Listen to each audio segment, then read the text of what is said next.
Hey, welcome. It is Dr. Stars Gaming here, but you can call me Stars for short.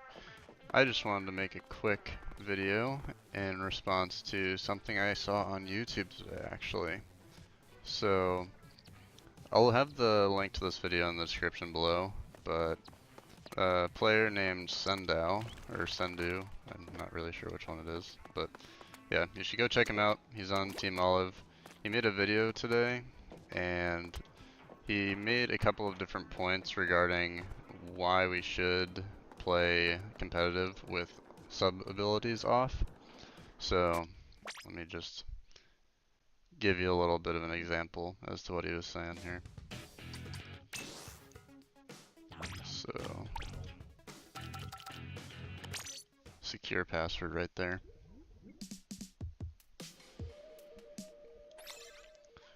So when you go into a private battle, you can actually go into the settings by hitting X, and it gives you this one option when you're doing them online that allows you to choose whether you want secondary abilities on or off.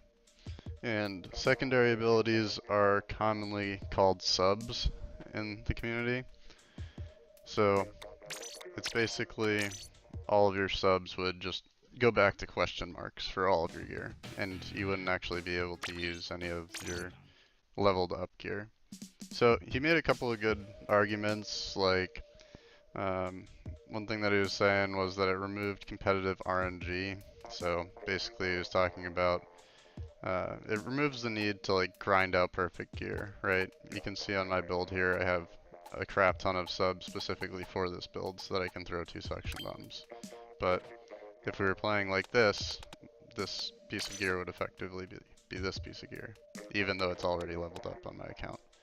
So that would help a little bit in terms of reducing the barrier to entry for new players, but I'm not really sure if that's like, I don't think that's really what new players are going to want. I think new players are going to want to come into the game and say, oh my gosh, I have some super cool looking gear that like I'm almost leveled up and I want to wear this and have all the stuff that I worked for rather than having it taken away from them.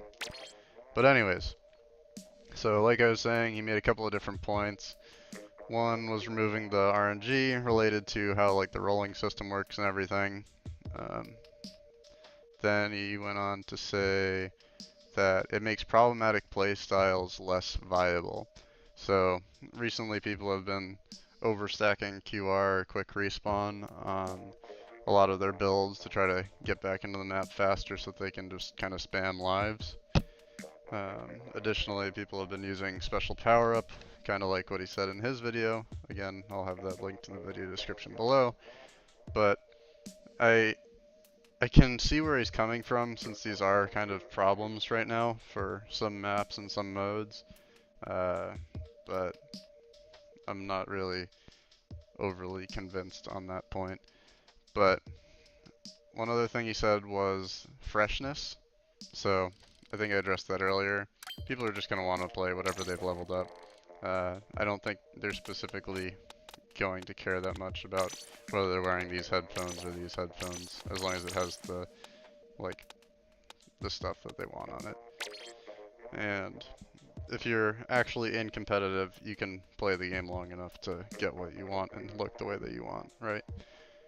So the one point that I wanted to address a little bit stronger from my perspective was that he said it makes it easier at LANs.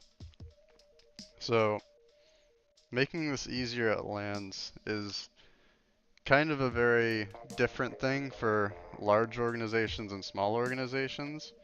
So for those who don't know, I actually run my own series of LAN events down here in Florida in the United States. And I can tell you that it saves me about 2,500 bucks not having to go out and buy 8 switches. So I'm very, very happy that people bring their own equipment. Like, having that barrier to entry for a tournament organizer, if you're going to do this in person, is going to drive out a lot of people who are looking to get into this. So I really disagree with that point. But in the event that you're talking about something like ESL or Nintendo running their own events, if Nintendo will just sponsor the event and give you Switches, this isn't really a problem. But one thing I wanted to address actually was I think there's a better way to handle this.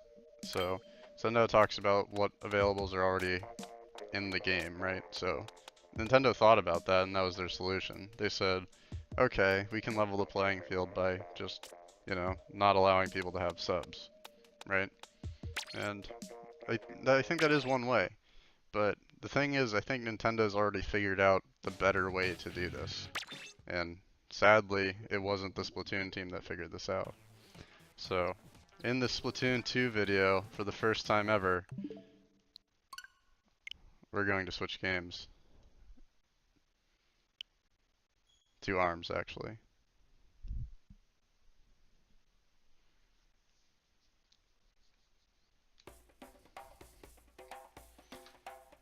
So it's very possible that many of you haven't played ARMS, or haven't played it in a very long time. I do own the game. I don't actually play it that frequently, because I play Splatoon like non-stop, but there are a couple of updates that have happened to ARMS that have made it significantly better as a game. So I'm not going to go into much about ARMS, because it's not really the point of this video, but in ARMS they have similar things to Splatoon. So if you click in on the left stick and hit both L and R, you can switch to LAN play, right? This is also in Splatoon. So if you want to go to Arena, you can go into it, create a lobby. Yep, it's way snappier than Splatoon actually, which I can appreciate. So the thing is, in ARMS, each character has their own set of arms, right? So you can see I have some stuff unlocked, but some stuff's not unlocked, and I want a lot more, right? Like I haven't even played this character to unlock new stuff, right? So that's an unfair advantage in terms of just availability of the assets in a tournament setting, right? So Sendou's kind of making the same point here. He wants it to be a level playing field. So I gotta say, Nintendo did something pretty genius. If you use the other stick now, they sent it into something called tournament mode. So if we go into tournament mode, what happens is if I go to select arms now, I have literally every single arm possible for every single character. Right? So that completely reduces the barrier to entry. Anybody can play on this console. Whether you remembered your console or not, you can have it.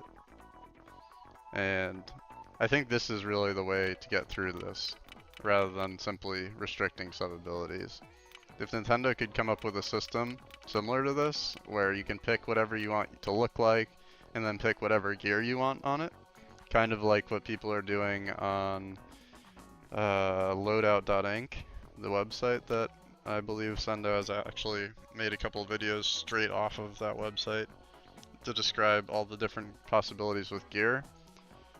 I think that kind of solution would be kind of next level in terms of deciding what you want.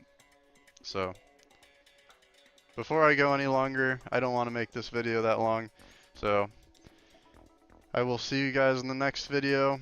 Hopefully you enjoyed it, and please comment below if you completely disagree with me, if you agree with Sendou, if you agree with me, whatever. Just let me know. See you next time.